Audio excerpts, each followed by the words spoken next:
Before we start this video, I wanna make things clear first. I am a fan of the first Hades, and I think Hades 2 had the potential to be a great sequel to the first game. Hades was a great roguelite game like no other.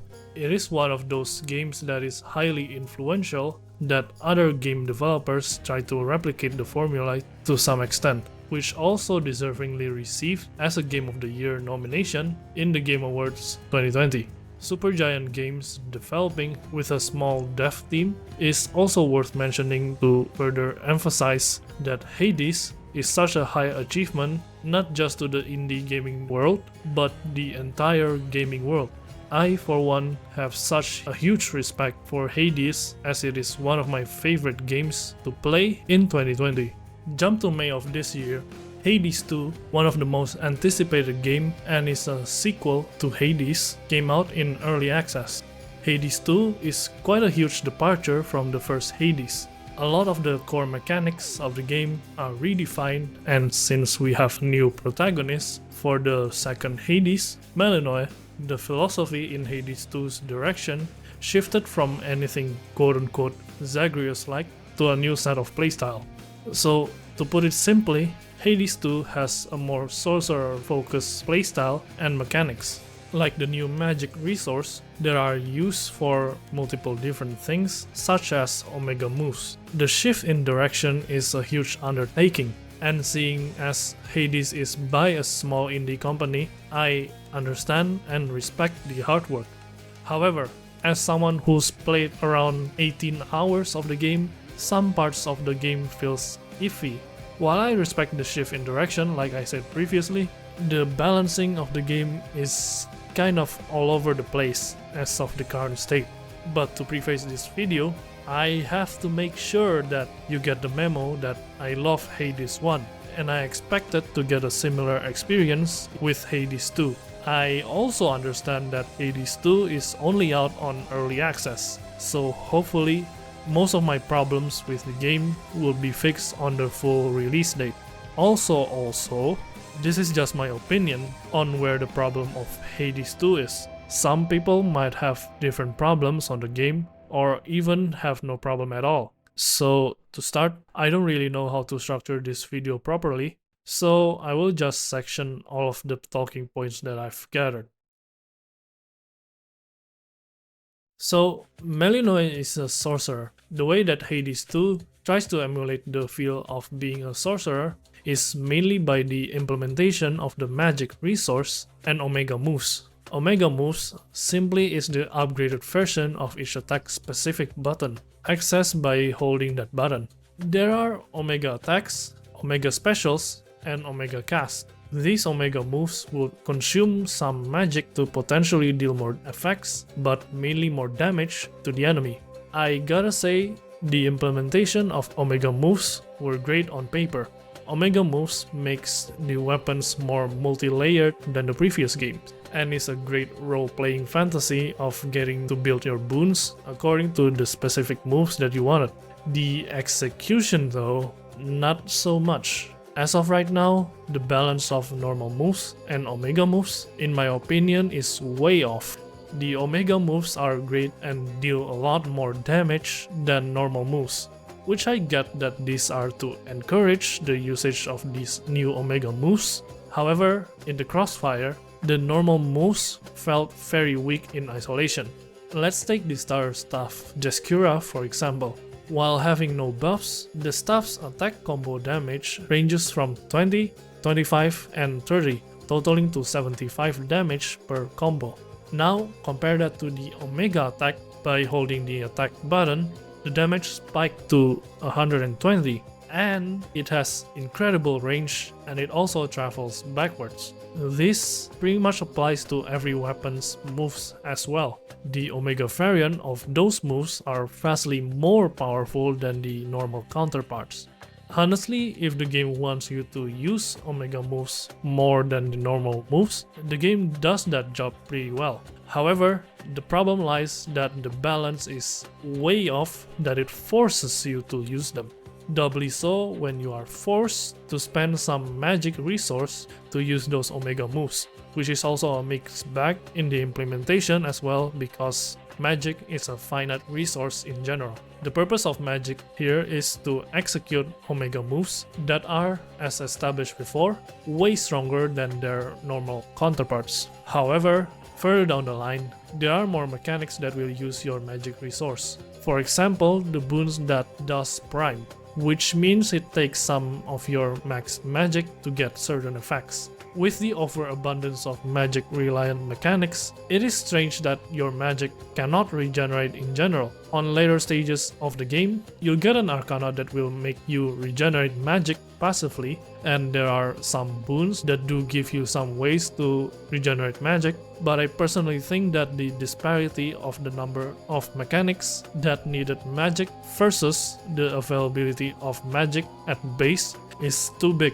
Most of the time in early stages, with no means of magic regeneration, you'll caught yourself tickling some enemies with normal low damage attacks because you don't have any magic after using Omega moves that the game encourages. It comes off as like a weird design in my opinion, although it actually is just a balancing problem.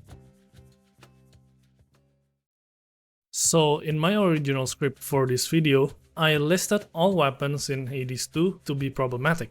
I've seen online and talked to my friends for a bit, and yes, apparently a lot of people did not gel with the weapons that are present in Hades 2.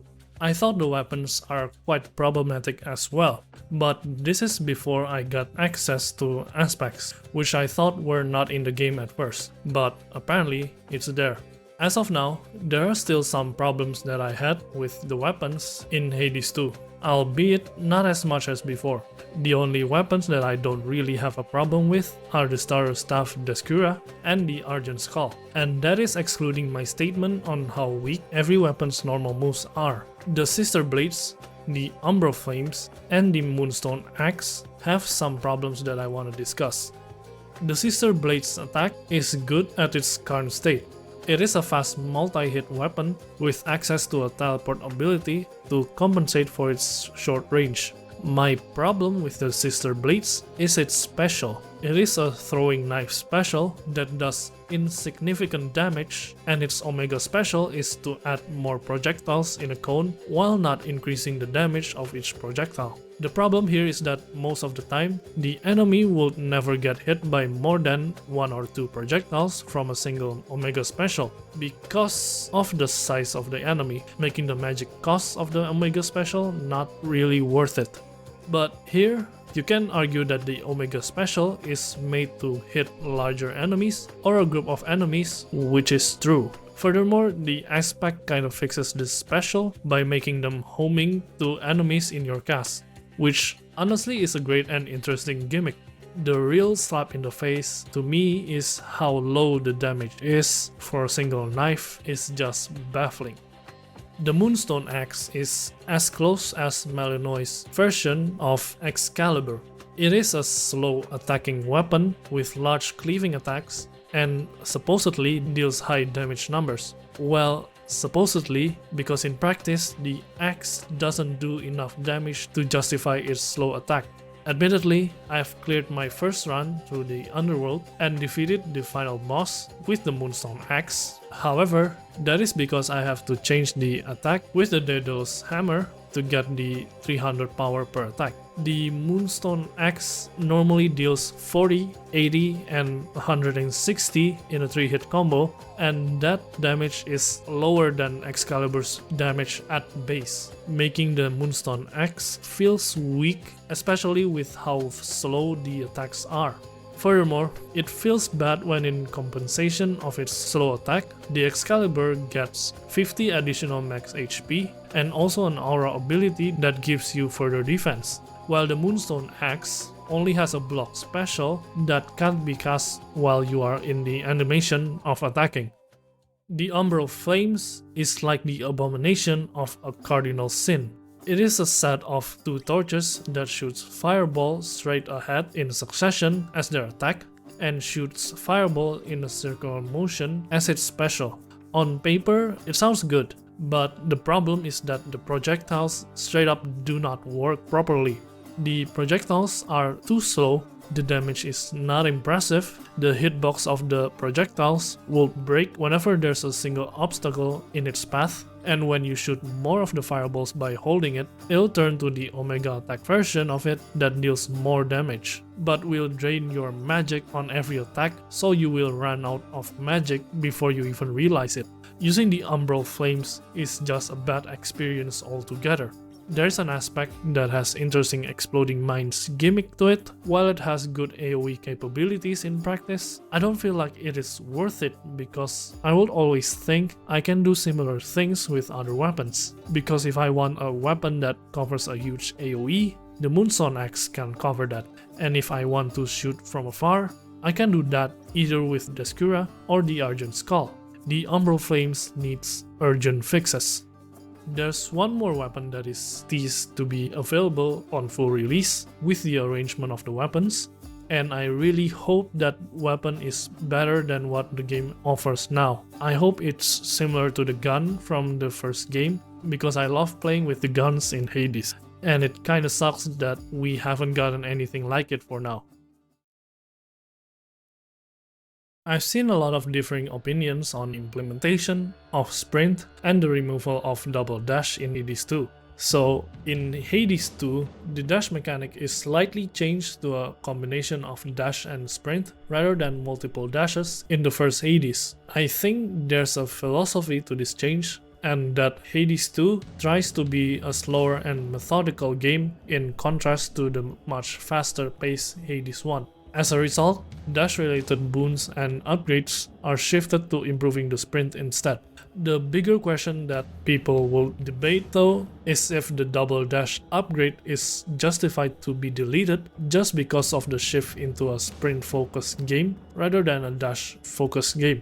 Because remember, in Hades 1, the double dash is an upgrade that you can get from the Mirror of Night, where you can pick to get it, or the other upgrade that does not give you double dash but gives you more damage after using a dash to dodge. So there's like a nuance and a freedom of choice for the dash mechanic. I, for one, am for double dash in this case because how much the dash and sprint mechanic needs some tuning for the time being. Plus, I don't see the justification of completely nuking the dash mechanic in favor of the sprint mechanic when the sprint mechanic in practice isn't really all that needed outside of the Fields of Mourning. Okay, that is quite a handful, so let's step back a bit. When a game introduces a sprint mechanic into the game, normally it would be because of the change in overall gameplay design, which Hades 2 shows with multiple mechanics such as Omega moves, the Magick resource, and so on. However, the strongest and most straightforward reasoning for the addition of sprint is that the map design is generally larger than previously. With larger maps, using sprint gives more space between you and the enemy, making combat more manageable with the absence of defensive abilities. In the context of Hades 2, Hades 2's third underworld realm, the Fields of Mourning, is designed to be larger so it fits the bill. However, this only applies to the Fields of Mourning only and not the other maps. Generally speaking, the maps in Hades 2 are similar in size from Hades 1, some might be even smaller than what Hades 1 has to offer. So in practice, sprinting in Hades 2 outside of the Fields of Mourning doesn't feel all that needed. There might be some cases where you instead put boons on upgrading your sprint that you sprint more often generally, but other than that, you'd most likely not use sprint in general. Furthermore, I mentioned that in the crossfire of sprint being introduced in Hades 2, the multiple dash from Hades 1 got nuked to only having one dash for the entirety of the game. The Mirror of Night equivalent of Hades 2, the Arcanas, did not have any upgrades that increases the amount of dashes, and Hermes boons will improve sprint instead of dashes. So there's no more dash increase boons and upgrades. leaving you with only one dash in general. With how unimportant sprint is in this game sometimes, I personally think it is unfair for dash to be nuked in favor of sprint, and there should be a balancing act to get the sweet spot in between. Hermes boons not giving additional dashes is fine, but I think there should be a way to get a double dash upgrade to achieve that sweet spot. Roguelites, as opposed to roguelikes, were different in terms of the ability you get with each run you do. Roguelites focus more on getting stronger the more you do runs with upgrades in between, while roguelikes are purely isolated in a single run. One of the mechanics for the first Hades game that solidifies it as a roguelite is the Mirror of Night, where you can spend a currency to upgrade a specific part of your general gameplay. The Mirror of Night is a greatly designed mechanic since it is a straightforward upgrade menu, and you can pick and choose out of 2 choices per upgrade that matches your playstyle. Hades 2 tried to change the Mirror of Night into the Altar of Ashes mechanic, which I will call it the Arcana system going forward. The Arcana system gives you 25 cards filled with upgrades, and the way it works is that you pick and choose which Arcana you want its effect within a specific grasp cost, which you can upgrade later on with materials. It's cool at first, but it started to become my least favorite mechanic in Hades 2, to put it lightly. This is mainly because of 2 things. The first one being that the incompatibilities of Arcanas are very artificial and doesn't make any sense. The prime example of this would be the Messenger versus the Queen Arcana. The Messenger Arcana's effect is an increased chance to dodge an enemy attack. So the way to activate the Messenger is to activate at least 3 other Arcanas that cost the same amount of grasp. So let's take 3 cards that cost 1 grasp.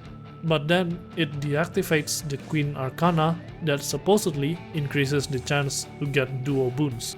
My question is, why does wanting more chances to dodge attacks should be incompatible with wanting more chances to get duo boons? I can't see any semblance of logic why dodge chance should not be compatible with getting better boons. The second problem is the amount of grinding and currency it is needed to upgrade this mechanic. At base level, the Arcana effects were either bad or very powerful that it is essential.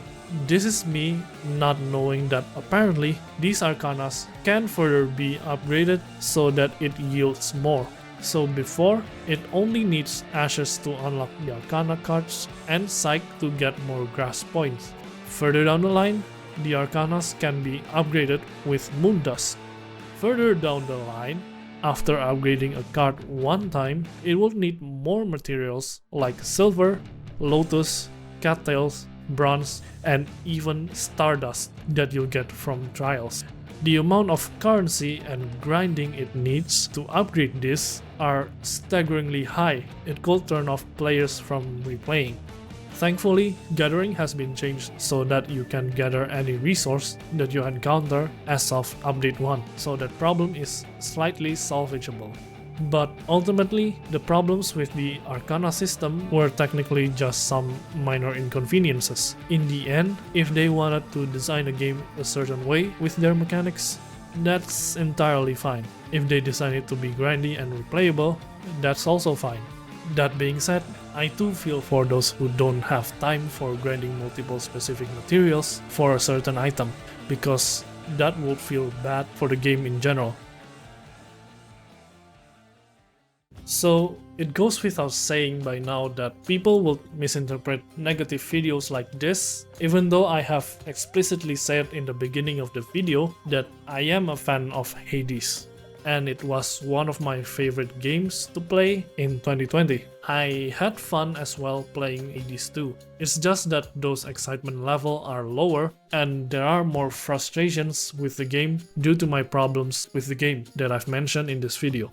I want Hades 2 to be a worthy successor to the first game, but so far I can't see that to be the case, no matter how many people will say otherwise. So in hopes that the devs would somehow watch and listen to this video, I've prepared some feedback that I think would make Hades 2 a better experience. By the way, I don't expect the devs to change anything based on my feedback. I literally have no standings that would make them obligated to do some changes, and neither should they feel obligated to do so. I am just some guy on the internet at the end of the day who loves Hades. So please don't take this to heart. These are just my opinion on the matter. Weapons need a whole lot of rebalancing or even a rework. The pursuit of Omega moves have made the weapons have more complex moves, but in turn, it made the weapons weak in general if you don't use Omega moves. The throwing knife special for the sister blades would need a direct buff in damage since their damage is too insignificant that it feels bad to even cast them in the first place. The Moonstone Axe needs either a slight increase of the speed of its attack, give some passive defensive capabilities somewhat like the Excalibur does other than the block special, or an increase to its normal damage overall to compensate for its slow speed.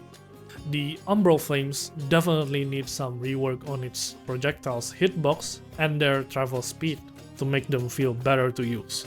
Other than that, in general, the attacks and special power scaling needs to be slightly buffed since normal attacks like those don't feel as impactful and it feels bad.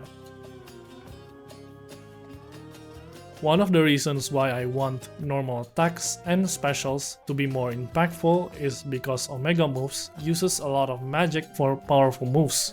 Magic being introduced in Hades 2 quickly became one of the most valuable stats to pay attention to since a lot of mechanics revolves around that too. Because the overabundance of those mechanics, I don't see why you would limit magic regeneration to an Arcana upgrade or from boons. I focus more on the negative side of the Arcana section of this video and emphasizes the limitation of Arcana system because the Arcana system has one Arcana card to be highly valuable that it is a necessity to get. That Arcana is the one that gives you magic regeneration. With the reliance of magic in general, I personally think that magic regeneration should be available in general, either by transferring the Arcana to an ability you have from the start or a weaker magic regeneration to be available from the start. Dash and Sprint currently hasn't found its sweet spot yet. Sprint is normally used for creating space between the enemy, however it wouldn't really work when the map is too tight for most of the game, other than the Fields of Mourning. Sprint is cool and all right now, especially that they buff Sprint in general through the game's first update, however, Sprint still feels unimportant to use in general in small maps and when you don't have any Sprint related boons. With how unimportant it is to Sprint, normally it is unfair for dash to be nuked into just having a single dash per 1 second delay. There should be a balancing act to this to gain that sweet spot. Therefore, I think double dash should be reintroduced into the game through the Arcana system. Hermes boons are fine currently and shouldn't just add the increased number of dashes boon like in the first game, so that job should be from the Arcana system. Arcana is a huge problem for me because of how much of a hassle this system is compared to the first Hades with the Mirror of Night. With up to 25 upgrades that you can choose from and the currency needed to grind for those upgrades, the game felt so much like a chore to do at times. And it sucks for people who don't really have time for games because of how much you have to grind for them. Furthermore, I really think the artificial limitation of the dodge versus duo boons incompatibility should be abolished or rather changed to something that is more related than those two. Like for example that duo boons with the increased rarity on boons is more logical than pairing duo boons with dodge chance. Again, to make this clear, I don't think I am at all capable of giving out the perfect feedback for the game. I am not a game designer after all, I am just some guy from the internet who loves playing games and I felt passionate about Hades 2, so I feel like criticizing it would ultimately make Hades 2 a better experience. I hope that Supergiant Games will take feedback not just from me, but from other players as well, because I want Hades 2 to be the greatest successor to Hades. Currently, as for me, I can't see myself playing Hades 2 anymore in the future unless Supergiant Games decide to release some tangible changes. All of the problems that I've mentioned in this game compounded into a generally bad experience. I had fun the first time I experienced Hades 2 because it brought back some memories of me actually having fun with the first Hades game. Unfortunately, because of the changes for Hades 2, the magic of Hades isn't here anymore. After repeat runs through the game and seeing how grindy it is, I always feel like I could be doing something else. I could play something else. I could play the first Hades. And whenever you have that feeling when you are playing a game, you know how bad it is. So yeah, those are my thoughts on Hades 2.